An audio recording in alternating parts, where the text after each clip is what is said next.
NASA announced this week that they want to build a nuclear reactor on the moon by 2030, and here is why this actually might be the most important thing we do this decade. Real quick before we dive in, my name is Camille. I've been working in the space industry for nearly a decade now across engineering, business development, and marketing, and I've actually spent a significant amount of time on lunar infrastructure. We are in a space race 2.0, and the stakes are much bigger. The United States wants to set up a permanent presence on the moon with astronauts who are living and working there all of the time, habitats, infrastructure, etc. But North Korea, Russia, and China, they also want to go there. And the thing is, we all want to go to the same exact place. Everyone wants to go to the lunar South Pole because there are resources there. There's water that we can mine for drinking water, life support, etc. We can also use it for rocket fuel to use the moon as a much cheaper and easier launch pad to the rest of the solar system.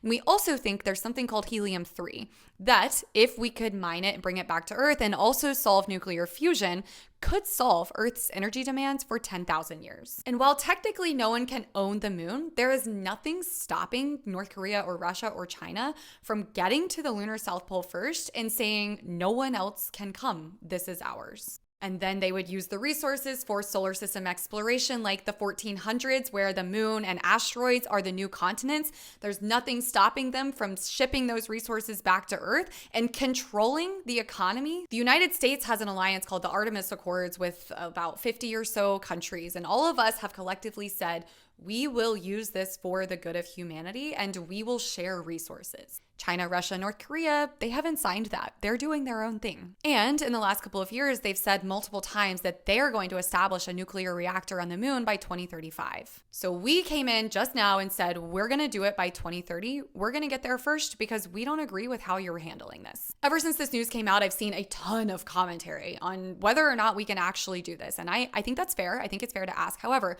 what I will say is that the United States excels when we have a competitor, when we have an enemy, and we haven't really had one for decades. We wouldn't have gone to the moon if it hadn't been to win the Cold War with the Soviet Union. Now, this is getting very long, so I'm going to save all my commentary on why a nuclear reactor specifically and what that means not only for solar system exploration, but more importantly, clean energy here on Earth. I'll save all of that for another video, but right now, what I want you to take away from this is that this could be our Apollo 11 moment of the Space Race 2.0. And we need to rally behind it just like we did in the 1960s.